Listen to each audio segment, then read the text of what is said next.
Bonjour chers internautes de IGFM et d'ailleurs et bienvenue dans ce journal. Au sommaire, polémique sur les chiffres de la pauvreté au Sénégal alors que l'ANSD dit que la pauvreté a augmenté. Le ministère de l'économie, lui, dit le contraire.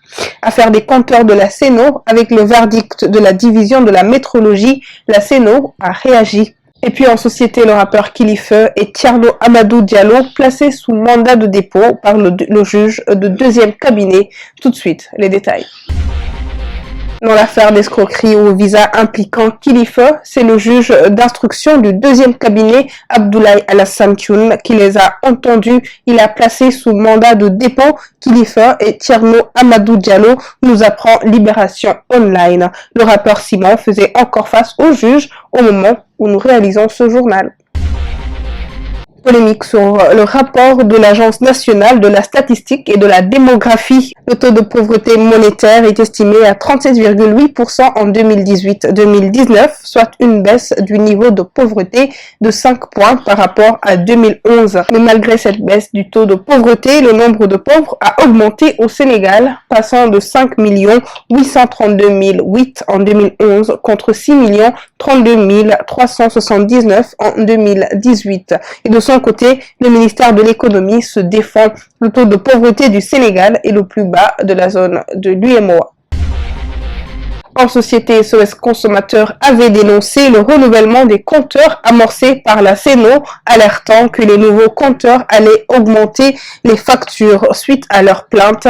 Les tests de la division de la métrologie ont montré que le nombre de compteurs défectueux de marque Itron avait dépassé le seuil de tolérance d'erreur conformément à la réglementation en vigueur. Et le stock donc de 17 000 compteurs de marque Itron a été considéré comme non conforme et donc mauvais et impropre à l'utilisation. Pour se défendre, la CENO indique à travers un communiqué qu'elle installe des compteurs de grande qualité certifiés et testés individuellement dès leur sortie d'usine. La CENO dément aussi formellement le fait que les compteurs d'eau puissent être à l'origine des consommations élevées. Pour elle, ces hausses ne sont dues qu'à la présence accrue d'eau et à une meilleure pression, ainsi qu'à la présence de fuites dans certains cas au sein des maisons. Point du jour de la pandémie Covid-19 au Sénégal. Sur 2074 tests réalisés, 26 sont revenus positifs ce mercredi 15 septembre 2021. Il s'agit d'un cas contact et de 25 cas communautaires. Un décès a été déploré ce mardi. 410 patients ont été déclarés guéris et 19 cas graves sont en réanimation. À ce jour, 73 539 cas ont été déclarés positifs au Sénégal, dont 68 106 guéris et 1838 décès.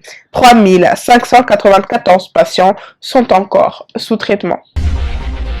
Et puis à l'international, en Haïti, le Premier ministre Ariel Henry a limogé mardi le procureur Bedford Claude qui le menaçait d'inculpation dans le cadre de l'enquête sur l'assassinat du président Jovenel Moïse en juillet dernier. Le chef de parquet de Port-au-Prince a demandé au juge enquêtant sur l'assassinat du président d'inculper le Premier ministre Ariel Henry en raison d'appels téléphoniques qu'il aurait eu avec l'un des principaux suspects du meurtre.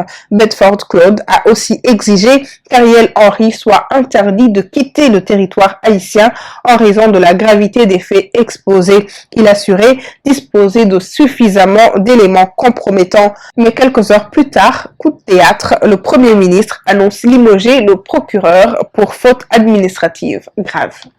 Merci chers internautes d'avoir suivi ce journal. On se retrouve demain sur www.igfm.sn.